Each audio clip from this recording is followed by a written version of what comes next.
Good morning. Okay, I know there's plankton in this water. I can see little sparks of light, and I remember seeing this before. I don't know if anything will get caught on camera.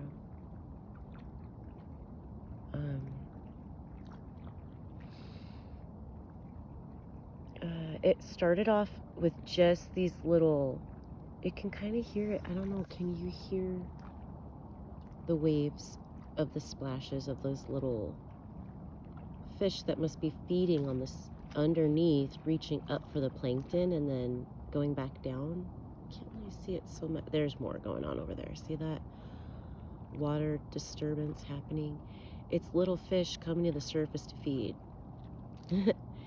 And I know they're eating plankton because I can see glowing sparks happen when the ripples happen. But last time this happened, it started off like this, where I don't really see anything. And then after it got real busy, like they're starting to get more active. I'm seeing more, happen now. They're more frequent. Then I would see the plankton more active.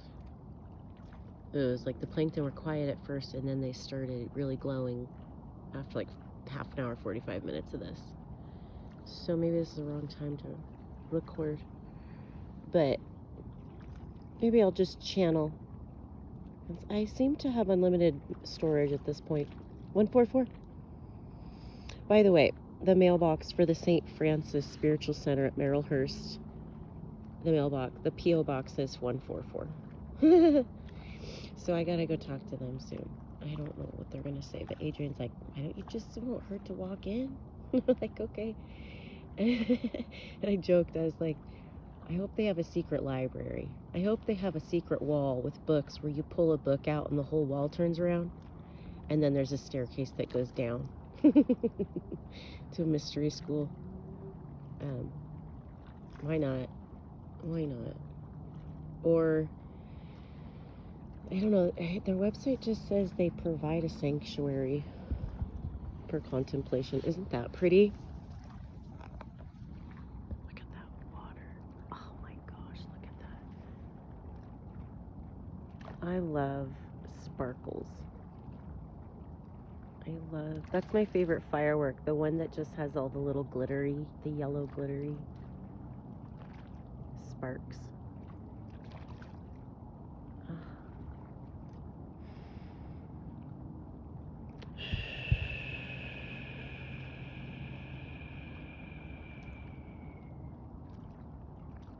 Anna, and John the Baptist, let's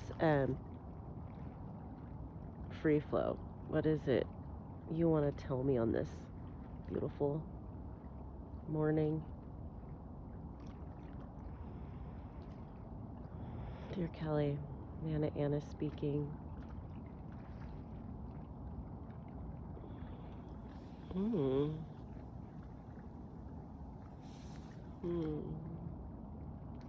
Interesting.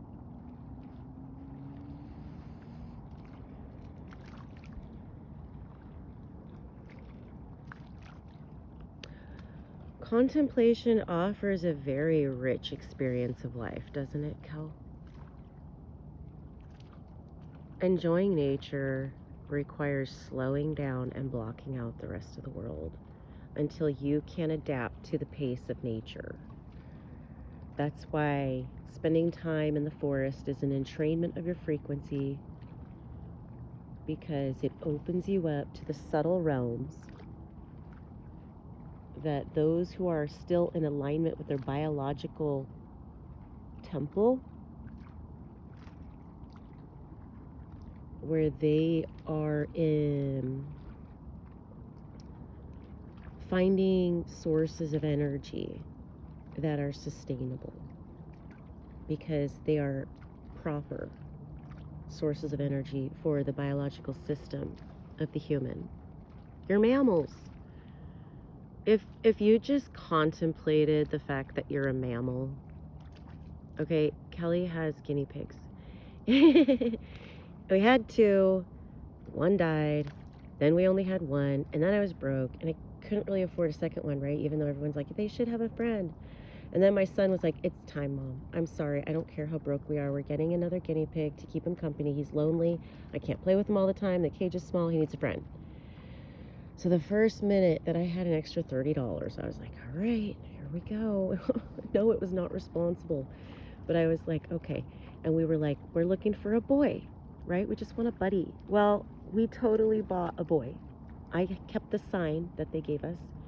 And guess what? It was not a boy. It was a girl. So we had this. And Ludo knew that. Ludo knew just what to do with this girl guinea pig. Poor Amir and Riyadh were the witnesses of that behavior. And, oh, look at the rocks. Have I ever gotten these on camera? This is where the spot is. It's so great. These rocks are flat. They go way back. They go, see, that's, just go way back. I'll get a video someday.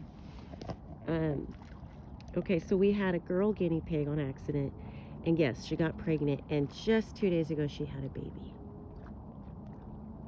And I'm just watching this little family because Gallie is like, the parents could eat the baby. And I'm like, what?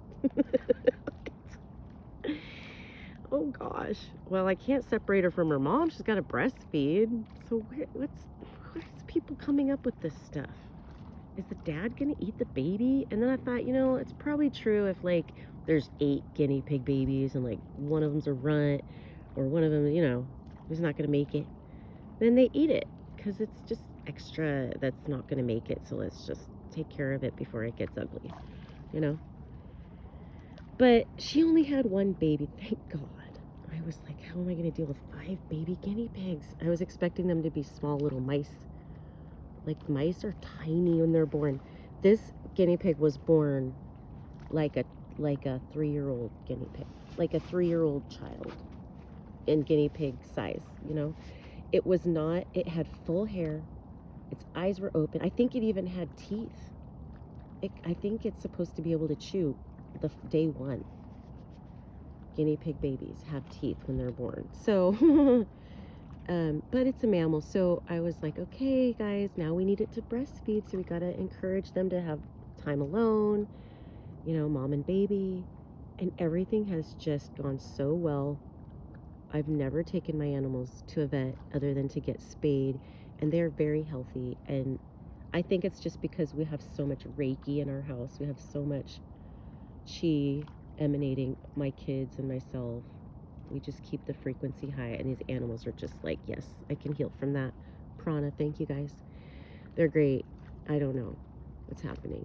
God is definitely taking care of me on subtle realms. So, humans, this story is for you. Okay?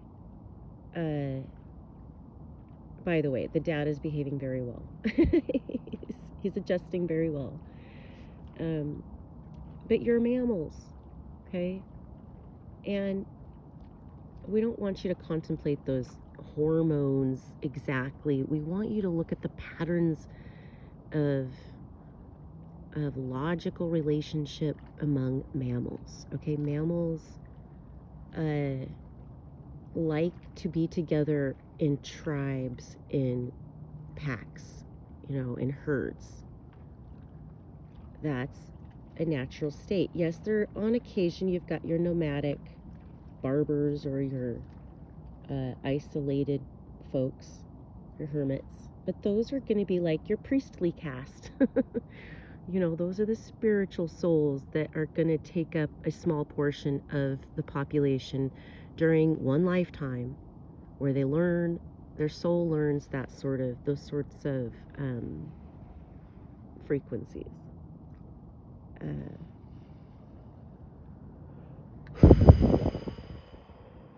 Okay. But generally, you guys like to hang out together in community. And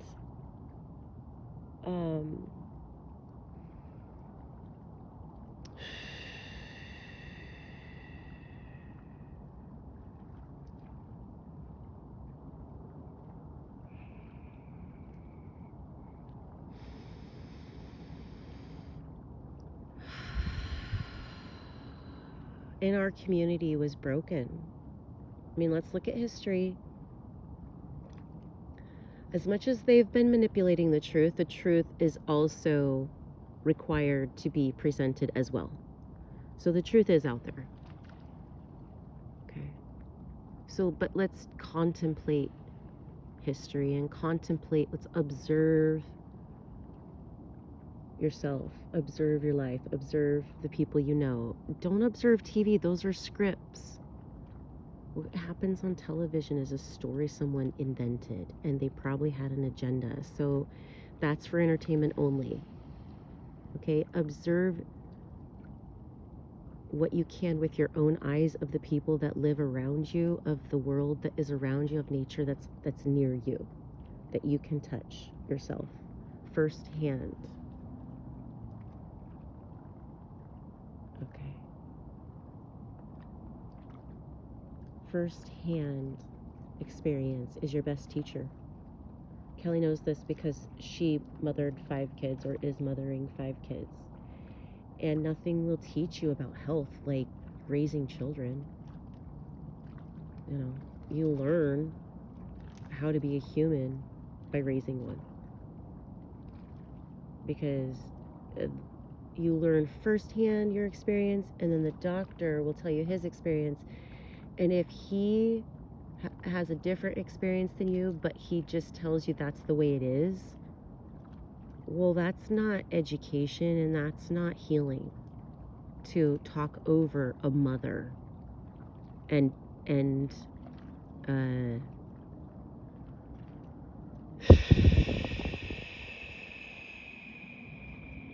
negate her experience. We should be listening to the women. So number one, when a person of authority tells you, you don't know what you're talking about, I know better because I read it in a book somewhere, that's programming. That's false light right there. That's why Kelly's so mad at doctors.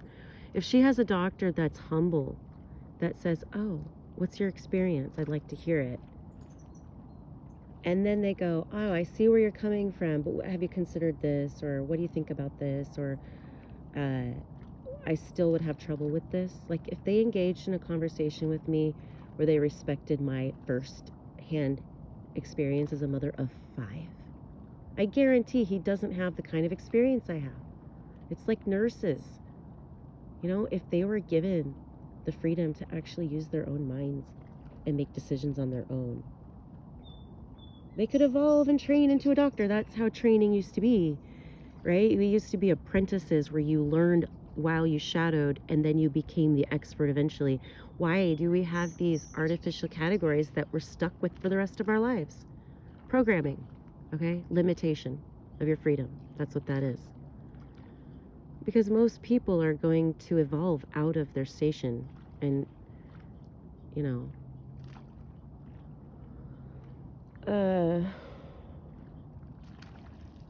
okay, so you're mammals. What else? What else can we observe just by recognizing that humans are mammals?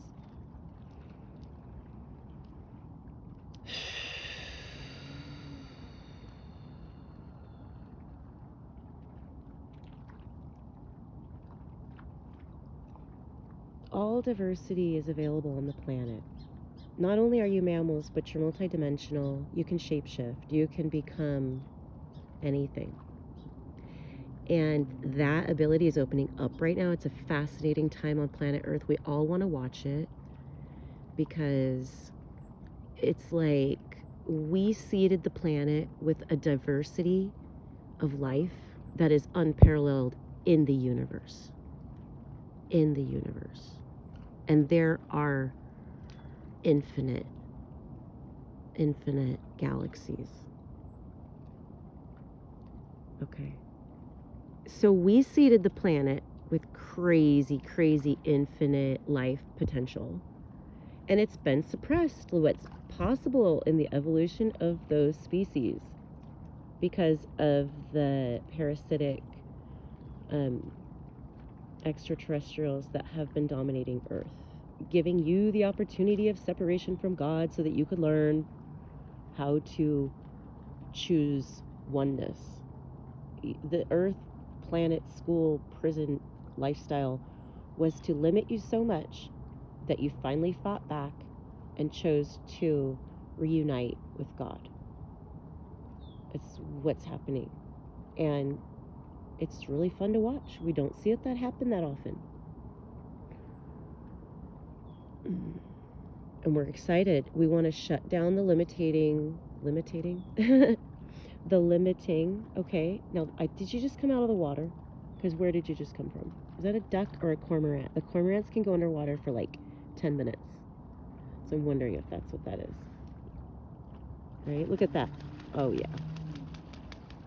That neck is way too long to be a duck.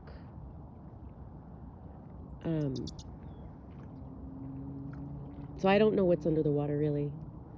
But,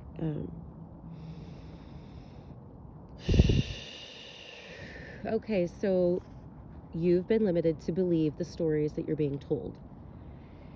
And unlearning that is a process of going from traumatically forced into a belief system to crying your way out, basically. You're going to cry your way out until you figure out how to laugh your way out. You're going to start by crying your way out because it takes discomfort to change, unfortunately, for mammals.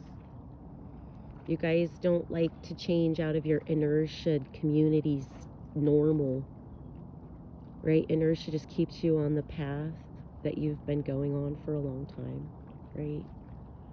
When you are uncomfortable, like there's someone in the community that's not being held accountable, and you see it but no one else sees it and you can't do anything about it, so you're like, I gotta get out of here. That's not safe. No one's protecting me from that person. That person's a threat. I need to find safety. Something like that, right? Where you go, I can't go along with this community anymore. This isn't working for me. And there is the test that the goddess is unveiling to me, that we've all been subject to, is that the test is to go from being in like a herd mentality, brainwashed mindset, like imagine eyes staring off, just sort of like transfixed or whatever, going from that kind of experience of reality to like eyes open, engaged, smiling, on the verge of laughter, looking for the next exciting thing. Humans were meant to experience life with your hormones of dopamine and oxytocin maximized.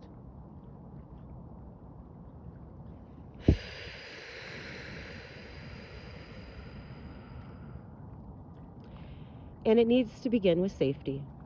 Okay. Think of the chakras, Kelly, and think of what each chakra needs to heal. And the root chakra would be safety. Right? You could look at the 7 deadly sins, and then you could look at the 7 holy pleasures. You know, safety is a holy pleasure. And it's one of the themes that everybody's on a spectrum with.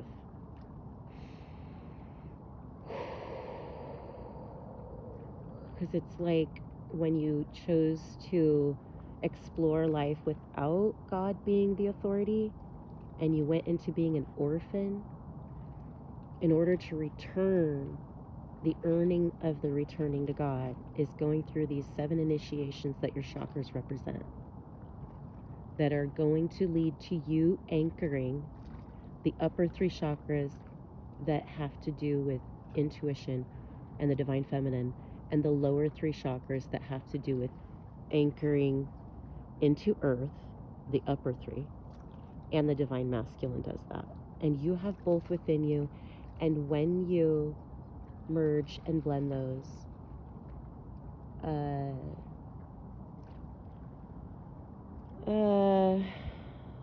that's when you collapse back into white light. When you fully balance, harmonize, and merge your chakras, stories into a story of integrity. Okay, well, we didn't see any plankton. we didn't. It was, I don't know how to catch that. I feel like that's a lot to chew on. So, you're a mammal. You're a mammal. Learn to work with your mammalian qualities. And then what we're saying will make a lot of sense. Much love. Sending blessings, Kelly. Sending blessings your way. When things get scary, lift the veil and take a breath and invite in the answers through the prana that's all around you. Yes, that's a very good visualization. The answers are coming in as you breathe. The prana is your source of energy that you eventually want to sustain yourself with, and it's full of light codes. It's full of information reminding you of your truth. It's not fuel. It's information that reminds you of your truth and takes away the limits that are keeping you sick, because you should be thriving, but you're sick because your mind is being kept at a frequency that looks at things in a very limited way. And we're teaching you how to expand. We're teaching you how to expand your expectations of reality so that you invite in thriving. It's fascinating because you have been lied to about your potential. So we're having the wonderful time explaining to you what your potential is that you have no idea you are capable of. And it's best to go slow. Much love. Namaste.